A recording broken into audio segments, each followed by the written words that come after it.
a protest over a proposed biodiesel plant in Pullman. Coming up on Murrow News 8, why people are against the project and what came out of a visit to Pullman by the governor today.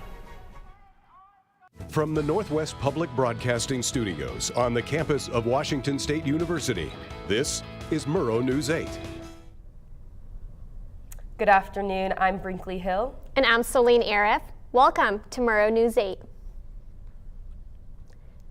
This morning in Cougar Plaza, Pullman residents held a protest against the biodiesel plant that is expected to be built next to a residential area in West Pullman. People were there today from 8 to 9 a.m. to voice their concerns. Yes, Celine, community members have also taken to Facebook and the Nextdoor app ever since the Whitman County Port Commission announced its plan to buy 200 acres of land on the west end of Pullman. At today's protest, people there said that they do not want to rezone and that the proposed plan is not the right place for the industrial businesses. We sent Murrow News 8 reporters to talk to some concerned residents. No rezone! No rezone! Right now I'm standing in Cougar Plaza in downtown Pullman, and as you can see behind me, there are Pullman residents protesting the proposed biodiesel plant that could very well be in their backyards. Well, I live right near the project. In fact, I believe my house is probably the nearest to the proposed plant. I want all the Pullman residents to know this has been hush-hush, done on the table, under the table so far. They say they're educating us, but they're not. They're just giving us fluff kind of information, making it sound pretty, net zero, you'll barely smell anything. That's not good enough for me. The purchase of land will only be finalized if the Pullman City Council votes to rezone the land from residential to heavy industrial. Governor Jay Inslee met with port officials this morning to discuss details about the proposed biodiesel plant. This would be the first of many meetings he is set to attend here in Pullman. He also met with WSU's Center for Cannabis Policy, Research, and Outreach. There is a Q&A at Foley Institute, and his final meeting will be with the Southeast Washington Economic Development Association. Our reporter Ivy Shank is live at one of the press conferences where Governor Inslee is right now. Ivy, can you tell us more about the governor's visit today? Yeah, thanks, Celine. So I am here in front of the Foley Institute on the third floor of Bryan Hall. Down the hall is where Governor Inslee is holding a Q&A for students and staff. It was supposed to start at 11:15. It was a few minutes late. It just got started about 5 minutes ago. He actually just walked right past me, and we heard some applause coming down from the hallway. It is packed in there. There's tons of students and staff. Earlier today, when he got into Pullman, he had a 10:20 meeting with the Port of Whitman County officials, and then he had a meeting at 11:20 about cannabis policy research and outreach. And then after this today, he's going to have another meeting with Southeast Washington Economic Development Association at 1:25. That's all I have for you from the Foley Speaker Room in Bryan Hall. I'm Ivy Shank, Murrow News 8. Back to you guys at the desk.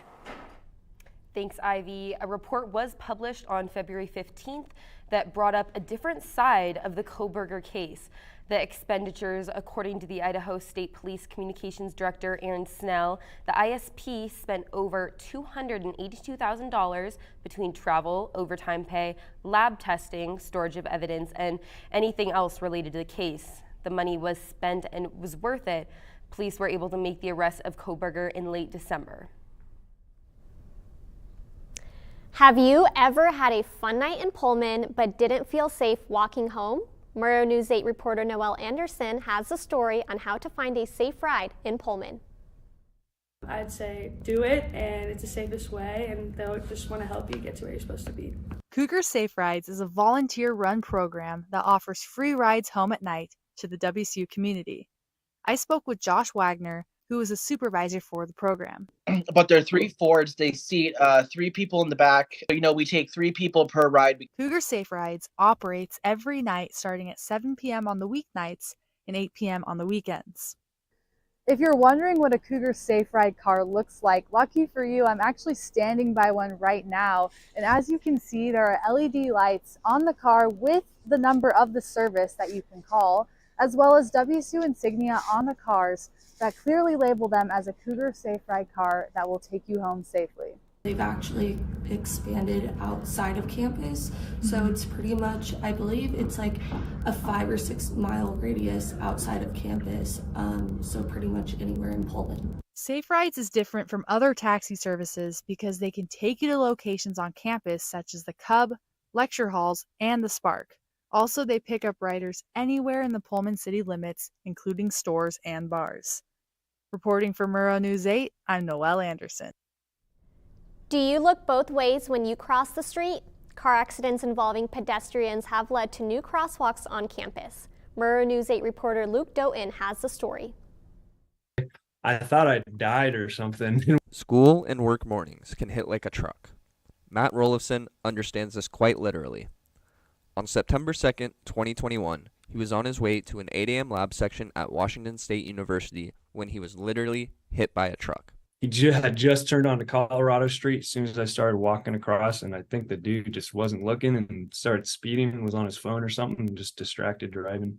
In response to the accident, high traffic, and other pedestrian vehicle incidents, the city of Pullman placed flashing crossing signs at the intersection between Adams Mall and Ruby Street Park. The goal of these signs is to alert drivers that pedestrians are about to cross or are crossing. But does this promote safety at the intersection and help students and pedestrians feel comfortable walking there? Once that happens and people start respecting the crosswalk, I'm sure it'll get safer. But right now, I still think it's kind of sketchy, personally. Rolifson believes that his Thursday morning would have looked way different had the signs already been at that intersection. In my situation, it definitely would have alerted him. I think even if he's looking down, it's kind of hard to miss like those flashing orange lights.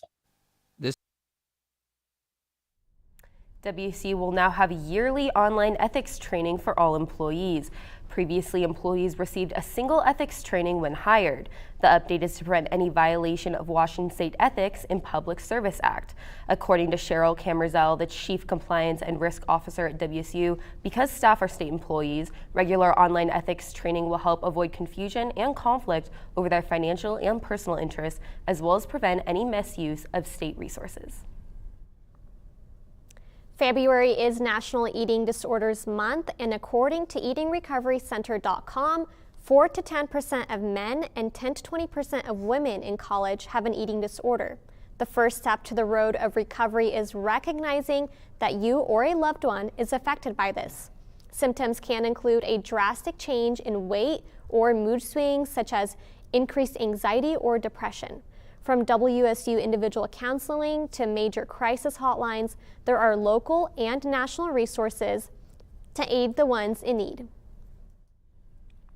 Spokane Valley sexual assault detectives need your help finding a man who acted inappropriately towards baristas. Please take a look at your screen right now. That is a photo of a man at a coffee shop near Barker Road on I-90. If you recognize him, you can call Detective Brad Humphrey at 509-477-3028. Former downtown business owner Victor Hodak was sentenced to life in prison today. Hodak, who owned Adam Hart Music, was convicted of first-degree felony child molestation in January for molesting an 11-year-old girl at a Pullman park. This comes after he pled guilty in 2019 to groping a 14-year-old girl in his store. Hodak is eligible for parole after 68 months. Flying out of Palouse for spring break? We have important airport information and more when we return after the break. 1 in 3 adults has pre-diabetes. 1 in 3. That means it could be you, your favorite brother, your other brother, you, yes, your football buddy, your football buddy, you, the boss's boss. If 1 in 3 adults has pre-diabetes, that means it could be you, your barber, your barber's barber. Nice work. Thanks. You, your plumber. Breathe right into your foot. Your plumber's masseuse. Yes. You, your dog walker. On your left. Your cat jogger. Or you, your co-pilot. Your co-pilot's co-pilot. While 1 in 3 adults has prediabetes, with early diagnosis, prediabetes can be reversed. Take the risk test at doihaveprediabetes.org to know where you stand. Let me tell you about the toughest guy on earth.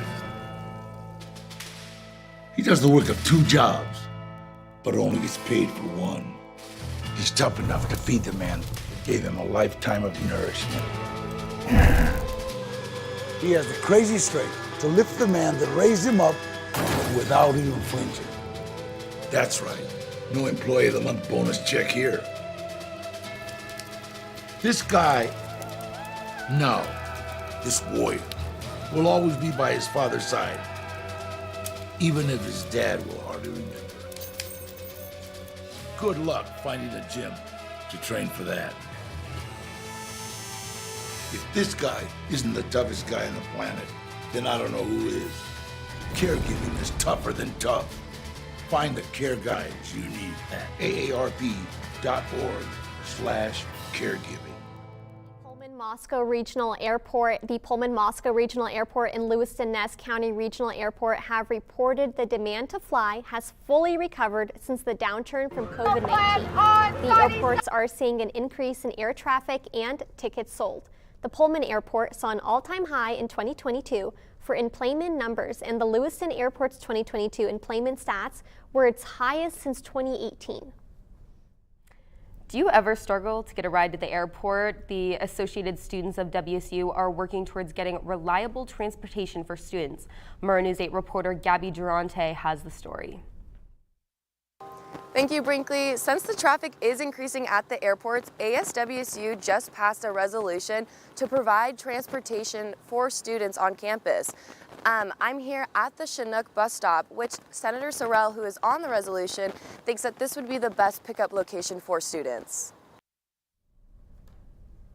So civil rights veteran Terry Buffington is a cultural anthropologist and folklorist from Mississippi. Her son Quasi is an artist, performer, and activist who is in a graduate program at the University of Idaho. The pair moved to the Palouse and created Terry Buffington Productions as a way of sharing Terry's knowledge and preserving her work in hopes of inspiring people to continue their production company. Has created a movie that will be shown this weekend in Pullman.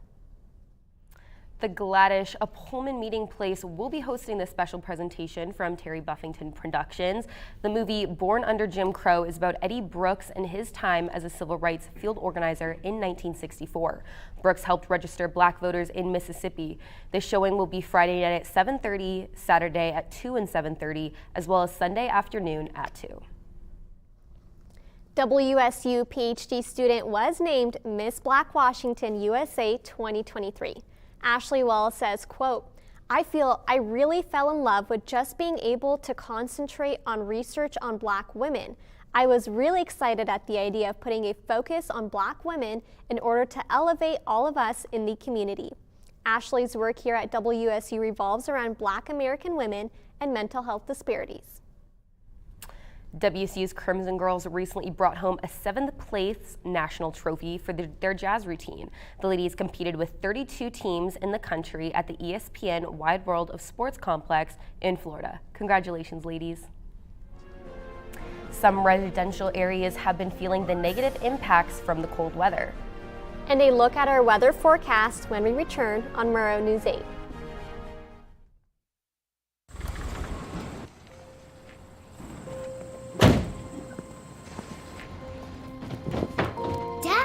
They took over my bedroom. Come on, come on. Okay, Dad. 1, 2, 3.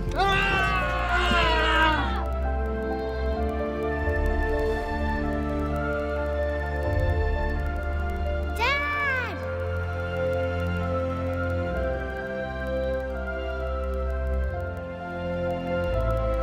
You saved me. Dad? Are you okay? I'm fine, dear.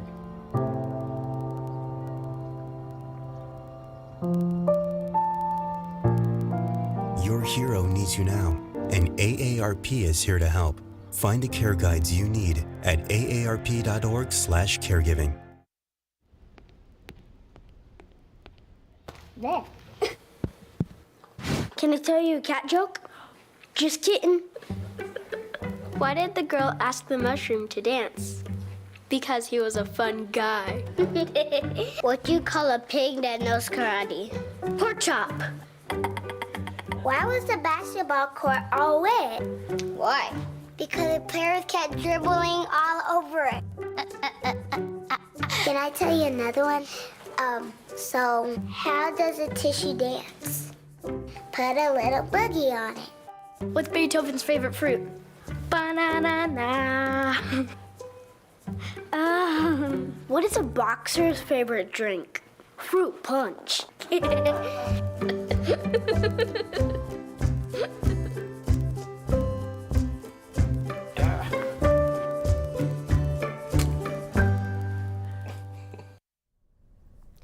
All right, Damien, please tell me we're not getting more cold weather next week?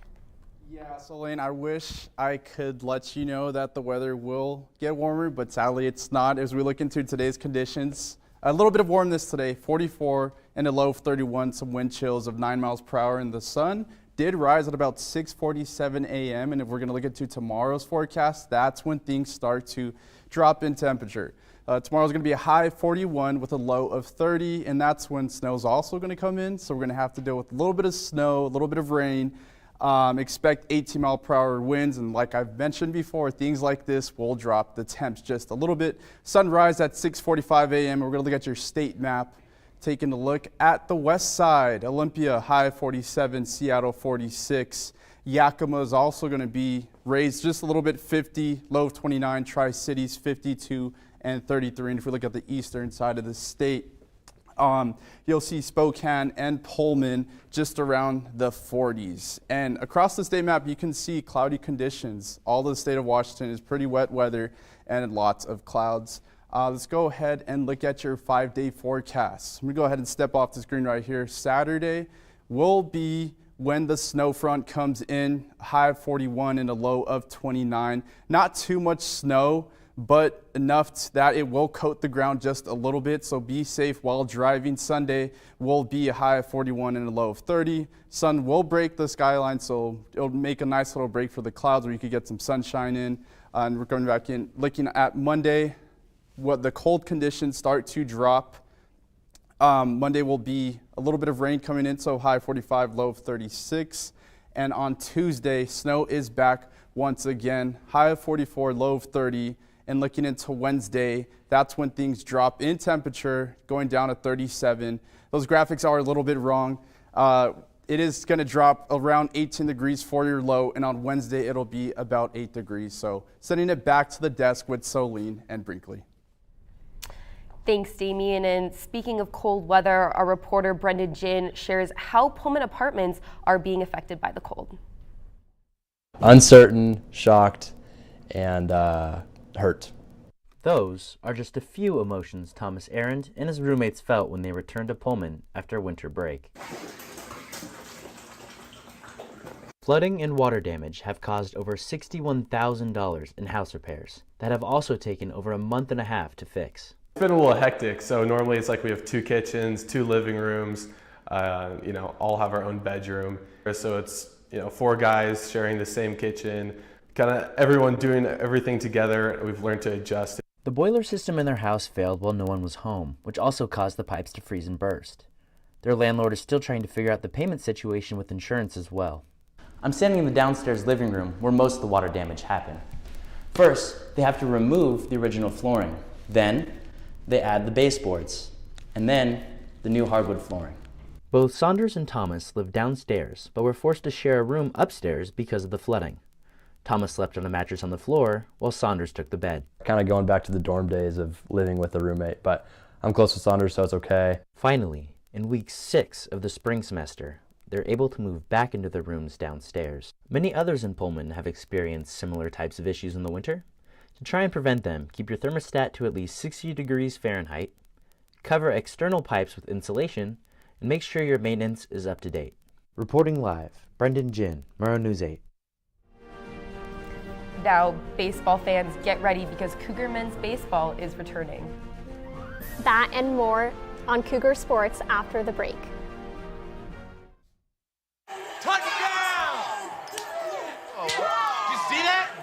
we scored? Yeah, we scored. We're going to the playoffs. I can't believe I missed that.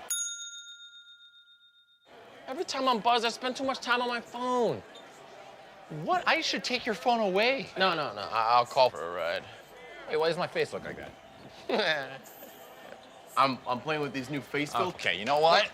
Yep, that's mine. I'm gonna need that back. No. Kevin! Jordan knows he shouldn't eat this entire bowl of nachos, but tonight he's earned that right. Because a few hours ago, in the middle of happy hour, he recognized a sign. Not from the gods or a bolt of lightning, but from a double heart, a kissy face, and a fourth ha in ha ha ha. That's when Jordan knew he was buzzed. So when it was time to go, he got a ride home instead of driving. Be a legend like Jordan. Recognize your buzzed warning signs and get a ride home. Buzz driving is drunk driving. Yo, Scott. Hey. I'm heading out, man. You want to ride? No, I got my car, but I actually really need to go to the bathroom. Oh, you know what? I was just in there. The line is like 10 people long. You know, I think I'll just...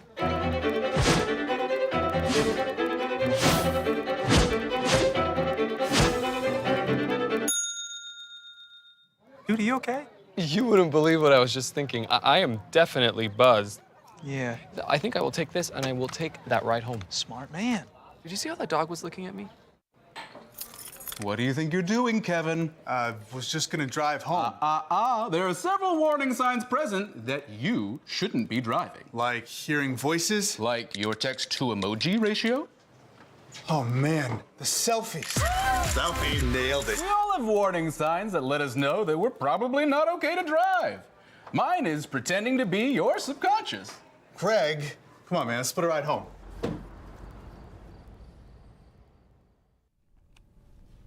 Baseball season is back. The WSU Cougar baseball team is kicking off their season right now against Villanova. The Cougs open the season in Peoria, Arizona against the Wildcats today and tomorrow, then take on UC Riverside tomorrow and Sunday. The 4 games this weekend will start the 2023 campaign, in which the Cougs are looking to best their 27-26 record last year. If you're not in Peoria watching the game, each of these will be web streamed on WSUCougars.com.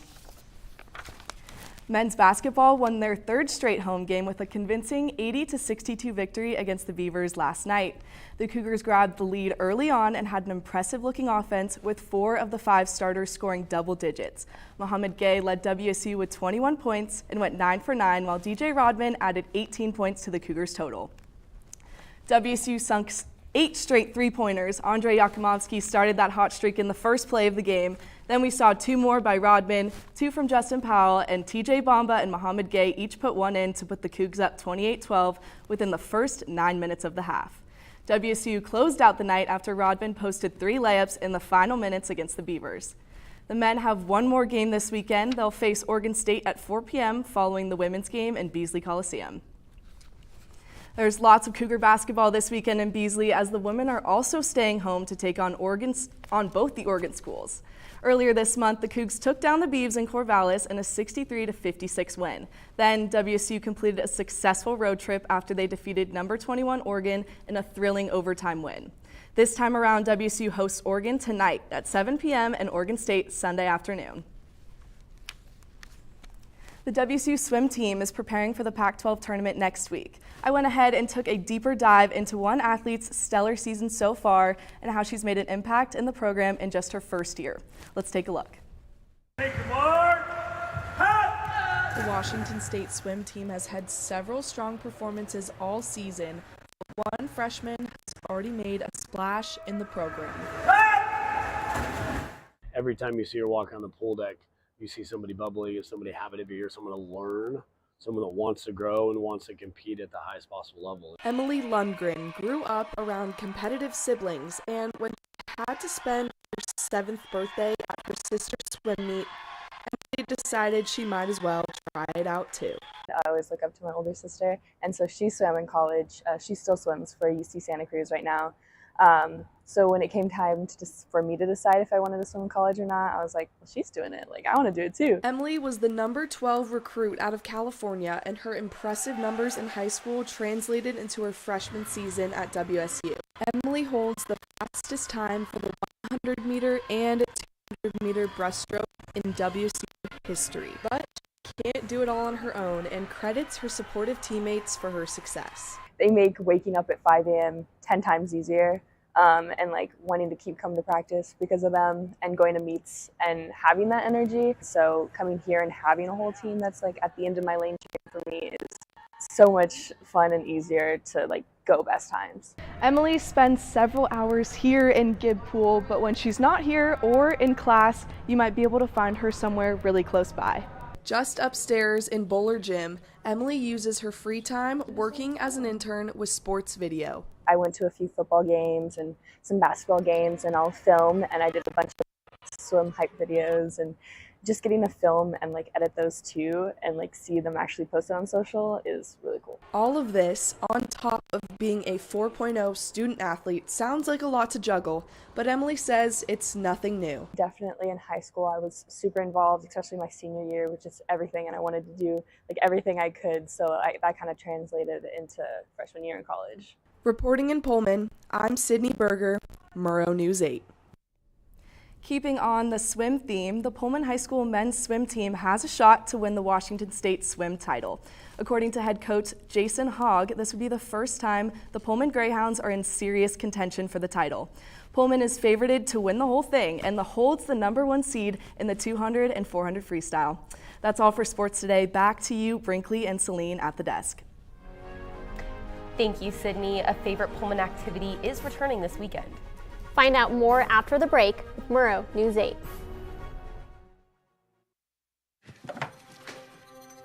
Days, months.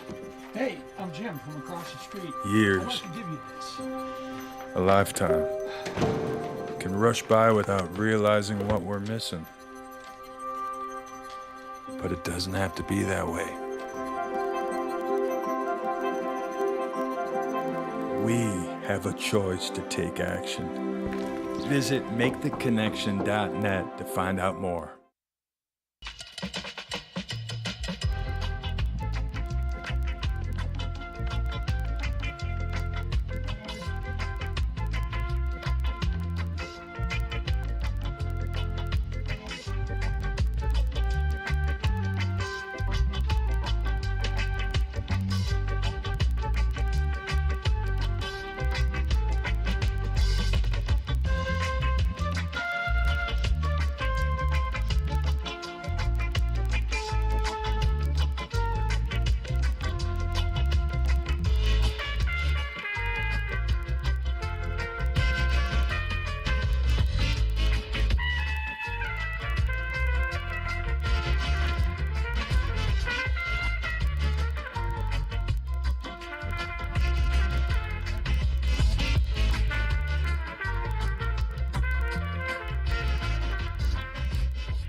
Can I tell you a cat joke?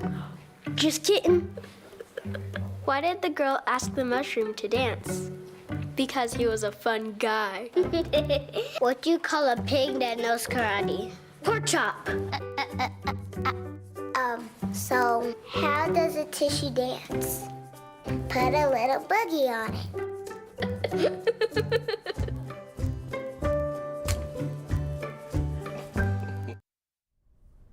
All you farmers market lovers, we have some fun news for you. The winter market is back this Saturday from 10 a.m. to 2 p.m. outside the WSU Visitor Center. Thank you guys so much for watching our show. Have a great weekend. Thank you so much for watching. Check us out on YouTube channel. Have a good weekend.